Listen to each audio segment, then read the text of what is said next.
Hi, I'm Bob Kraus with the Veterans National Recovery Center, and today we're here with an old friend, James Marren, who is a combat veteran from Vietnam era and has done quite a few other things in his life. And so I think we'll just start on your combat experiences in Vietnam, James. What can you tell me about what happened there and in Japan afterwards?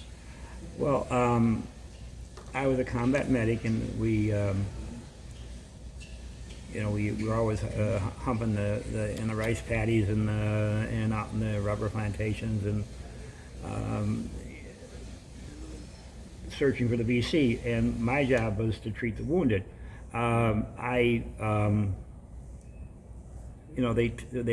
They target officers, radio men, and medics. So what I did was I carried an M16, and it's what they call over and under because it's also a grenade launcher. So I also had bandanas of machine gun bullets that I carried for the machine gunner, and I had 3 aid packs and my rucksack and my over and under and my and a 45, so I don't know. They didn't know what I was, but I mean, when it came time to treat somebody, they could tag me, But I mean, just walking around, and they get the initial ambush until somebody gets wounded. They didn't know who I was, Uh-huh. But I mean, I've only had maybe one close call, and this was we were coming back to the base. We were going through the rubber plantations. And I just was thirsty, so I took out my canteen, went over the stream, put some tablets in it, got some water in it, shook it up, and just put it back in my ammo belt, and started walking back to my position, because I had fallen behind. Well, and I was talking to people and taking my time, but they set off a claymore. And that was right in the position where I would have been if I hadn't stopped to get to water. Oh, and at that point, I didn't think about it because I got 3 guys wounded, and one was dead, and I knew he was dead. And our 90-day wonder was saying, "Save him, save him, save him." What can I do? I mean, I went through the motions and took care of him, but I knew that it was futile. But I mean, I just was worried about him going off deep end too. So I took care of the other guys were lightly wounded, but. I would have been standing next to the guy who was killed because I would have been dead too. I didn't really realize that till quite some time later. Like when we went to the hospital to see the other wounded, I said, "Shit, I was lucky that time." Yeah. And that carried with you. That was the. You were in other combat environments beside that. Oh yeah. We were. Mm-hmm. Sometimes we'd be in a situation where. I know another situation, I had so many wounded in my platoon that I had to call another medic to come over and help me. And I started yelling, "Medic, medic, medic," and the other platoon, one of the other medics came over and he said, "Man, I thought you were dead." "No, I just need help." "Okay," But, that's, even on a base camp, you'd sleep with one ear open because we were on the end of the airfield, so they were always mortaring that airfield, so we hear the whoosh, we'd wake up in our sleep and run and dive into the bunker, so you'd always sleep with one ear open, so you never really slept good. Yeah. So, and that was in those days they didn't even recognize post-traumatic stress disorder. I know there was a lot of anger and upset out in the fields. James, I know you were transferred out of the field to Japan. Can you tell me a little bit about what happened, why you went? And how that ties into your total experience. Well, I just was always interested in working in surgery, so I have volunteered to become an operating room technician, but I had to go back to San Antonio for 3 months and, take classes, and I did 3 months at Fort Simmons, and I went to Yokohama, Japan, and we were one of the 3 evac hospitals in Japan. I mean, we were tied right to wherever the Air Force was, there was a hospital, because that was how they got evac out to us from Vietnam. So we did a lot of surgeries. We were working like 12 hours a day, 7 days a week. Wow. And doing cleanup surgery on some of these people, that to get them stable enough to go back to the States and maybe be discharged and go to get back into civilian life. And I mean, well, first they may have more surgeries back in the States too. So many people were really severely wounded. They probably end up at the Army hospital for a while, and then they go to the VA for a while, and then they get discharged. But you know that we were doing everything from general surgery, neurology, orthopedics, GI. You know, we were people that lost their limbs. We were cleaning up the wounds again, and maybe taking a little bit more bone off it so it's not so rough, so they could get a good fit with their prosthesis. But So whatever they needed sewing up, you sewed up. yeah, and So- also we were the burn unit too, so that was some nasty stuff too. Yeah. But they'd come in for debridement too, you know, taking all that dead skin off, and then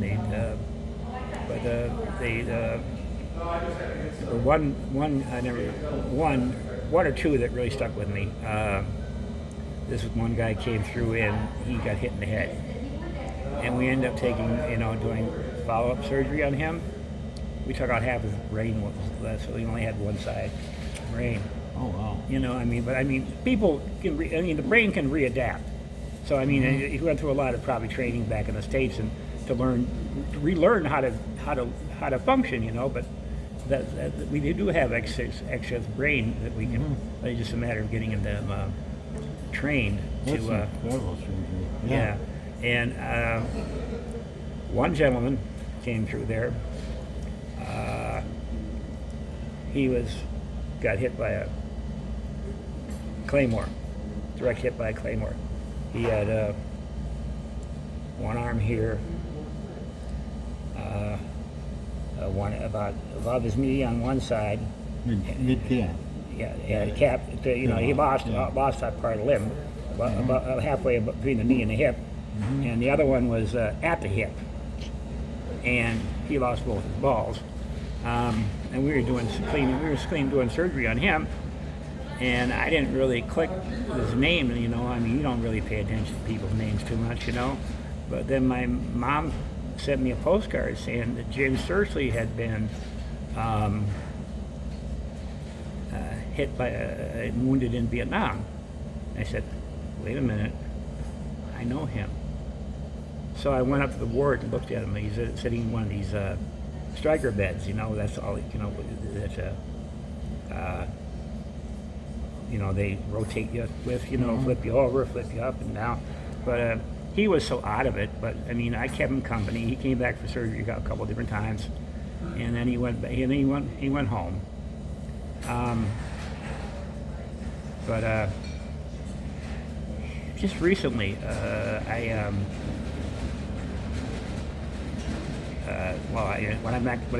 I got back to Rochester, I did look him up. He had married this nurse from the hospital in Fitzsimmons, and I used to visit him a few times in Rochester. And when it came our 50th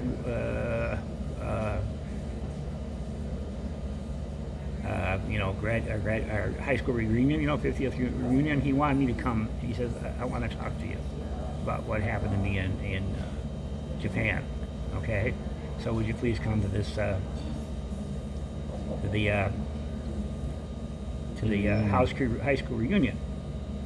And I said I would, but just to let you know, he was one of the people that used to bully me in high school. Wow. So how's that for karma? Yeah. Oh wow.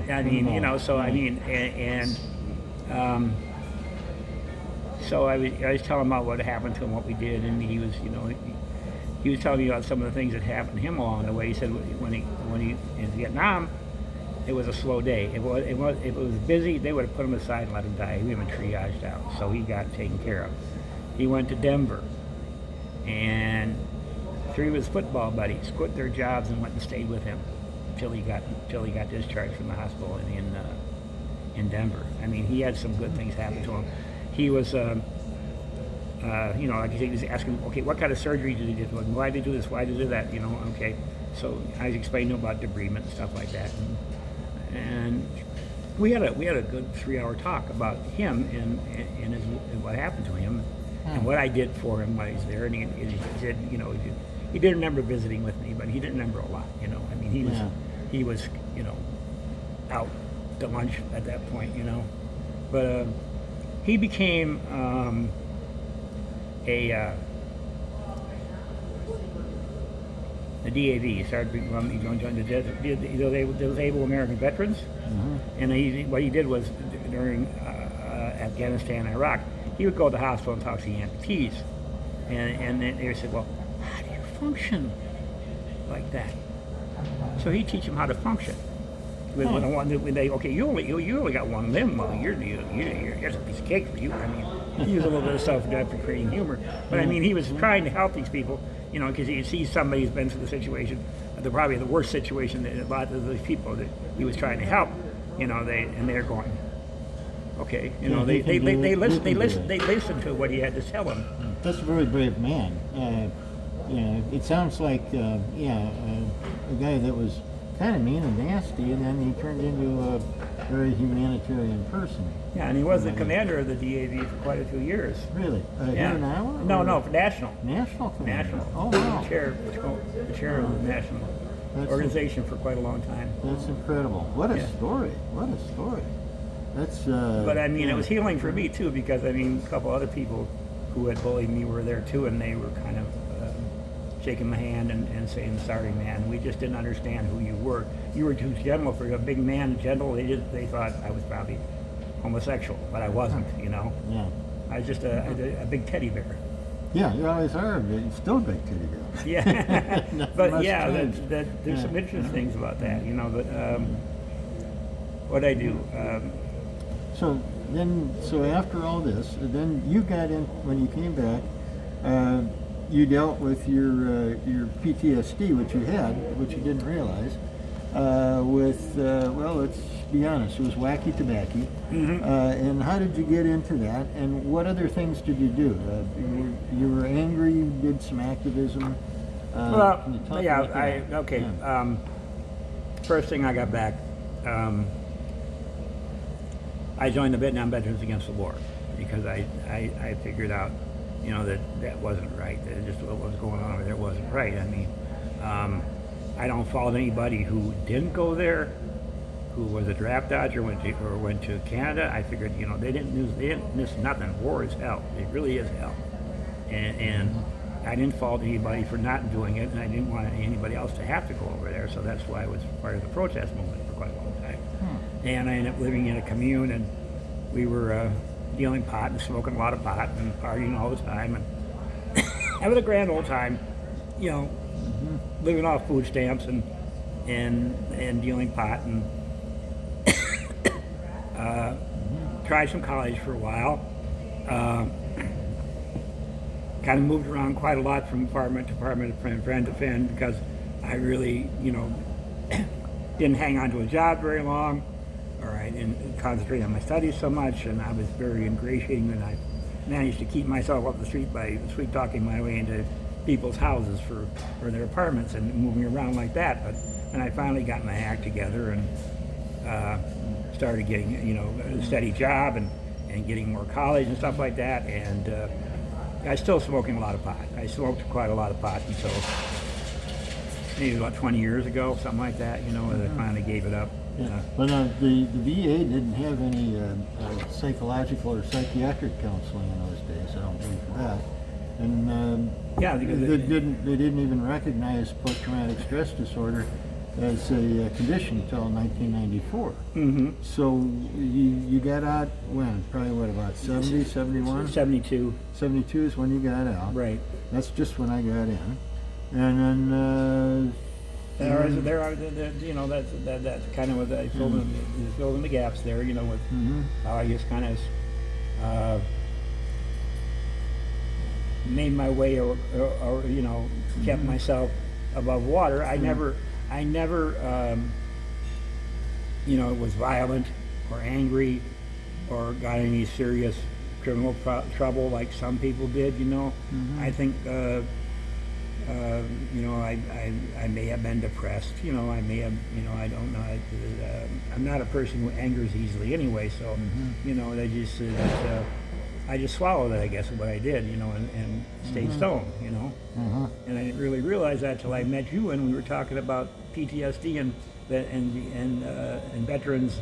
Trying to help them, and I realized that, well, you know, I probably had a minor case of PTSD, and by the grace of God and my own, you know, my skill set, I managed to stay above water, and got married to a nice lady who I still love, and I'm still married for what, 34 years now, I think, Mary, you know, I mean, the two of us, you know, she's been good for me too, you know, you know, and I'm really happy with my situation. I mean, you know, I've been working as a nurse aide in the OR, a nurse aide in surgical wards, you know, at the VA hospital in Minneapolis, at one of the Jewish hospitals there, and then I went into working with counseling. When I came down here, I started working counseling with mentally retarded people, you know, so I liked helping relationships and I liked helping people. So that's how I made myself feel good, you know. No, you had the realization when you came down here, and we met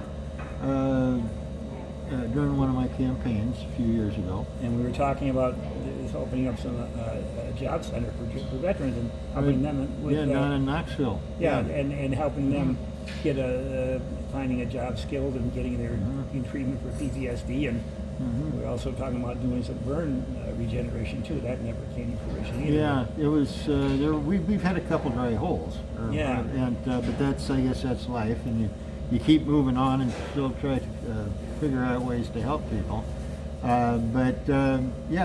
You mentioned to me that we were doing a radio interview. Yeah. And we were talking about it, and that's when you really realized I didn't have PTSD. But I mean, like I said, I was fortunate enough not to go off the deep end. You know, like a lot of people did. We were trying to help some of the people that are going off the deep end.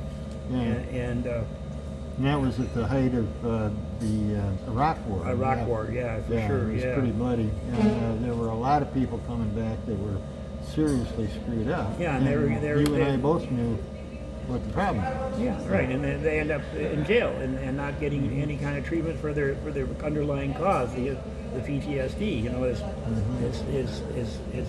you know, if they get treatment for that, they wouldn't have all these issues probably. You know, I mean, they're acting up and acting out. You know, and I was looking at these guys and I was saying, oh boy, for the grace of God, there was I. And you know? That was the grace. Yeah. Well, now you moved on.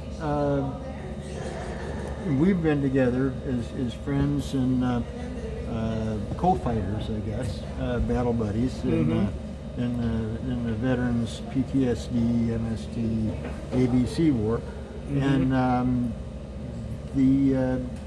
you moved up and you became you got an appointment to the Polk County Veterans Commission, and where you can, with your background, your combat background, plus your activist background and the stuff we've done together, you knew a lot walking into this. But can you tell me about your Polk County Veterans Commission background? What do they do? What do you do?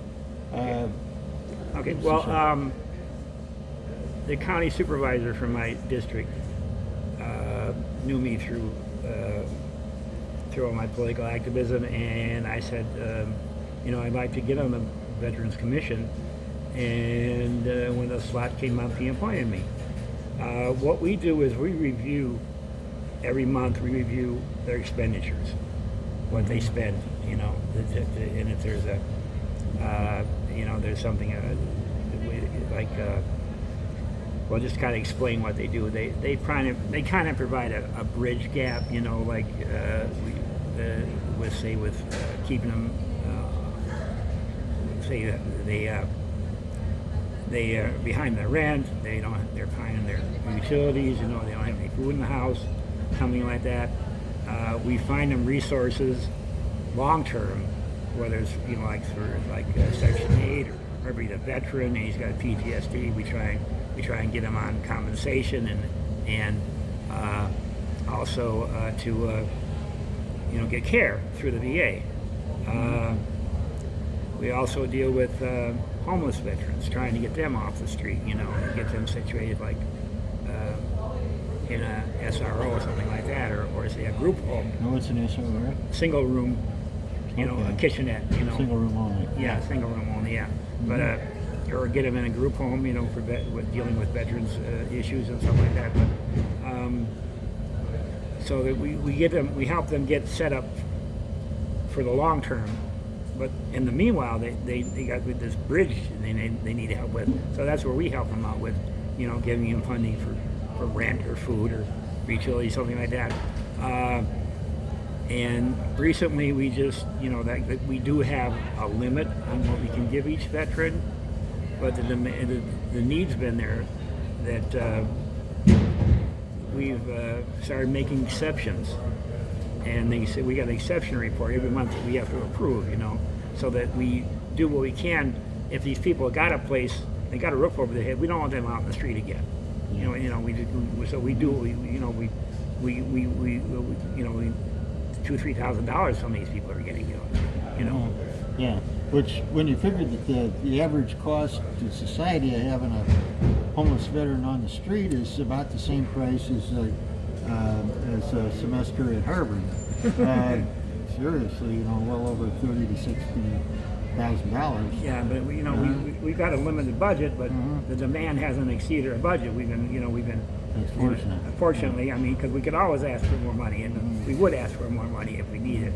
But there's some people don't want to. Some of these veterans that are homeless, they don't want to stop drinking. They don't want to go into a program, and they're the hard ones to get any kind of services for. Yeah, and now the looking at this picture, where is the gap? What is the problem that still needs to be fixed within the service delivery? Is it psychiatric? Is it? I think psychiatric most definitely. There's never enough psychiatric help for these people. Peer counseling, I think, will probably work a lot better for some of these people. In peer counseling, you're helping yourself, helping other people. Peer counseling, but also we got the ones coming out of jail that have had PTSD and they've got in trouble. So when they're coming out of jail, we're setting up things for them so that when they walk out the door, they have a place to live or they have some place to go look for a job, or they can start school, something like this. We try and help them lift themselves up by their bootstraps, Because we don't want these guys going back to jail. Yeah, there's no sense in it. There's no reason for them to be there. It's not their fault that they are screwed up. And what other thing I think I wanted to mention? One of our other little projects that we were involved in was the sustainability farm out in Polk City. Yeah. I thought that was an amazing program. What the guy was doing out there. As far as taking 10 acres of scrub land and rebuilding the soil and cleaning the water, and he's doing truck farming. And I think that that's another thing that needs to be supported. Veterans farmers. We need to get some veterans farmers on some of these lands there, where they can be self-sustaining and they can be their own boss. Yeah, that's when I was a kid growing up in northwest Iowa. My dad was a World War II vet, and I remember Mom and Dad talking about various neighbors that were real heavy drinkers. And I didn't make the connection until I got a little older, and I realized that they were all combat vets, and that was in the days before wacky tobacco. So they would drink heavily, but they were out on the farm, and so nobody would really bother them. Right, they're their own boss. Yeah. You can't yell at yourself when you're the boss, Yeah. So it worked pretty well, and it's a good model. Ray Naylor of right. Polk City, he's been a real pioneer in that area, and I sure hope it expands someday. Yeah. Really, I know. That I just wanted to mention that. Yeah. You got any other good thoughts, James? No, I guess I'm talked out for Okay. for now. But I do appreciate the time that you spent with me and give me some chance to Yeah. vent a little bit and Well, thank you, chat James. with my friend here. You know, Yeah, we've been friends for probably 12 years now. I'm thinking. Yeah. Over the years, you've been a good friend. You've always been helpful. You've given me some great ideas. You continue to push no matter what, and I respect you greatly for what you've done and the friend you've done. So, Well, thank you very much, Bob. yes. And this is Bob Kraus, President of the Veterans National Recovery Center, wishing you a wonderful day. Okay. Bye Thank you. now. Bye.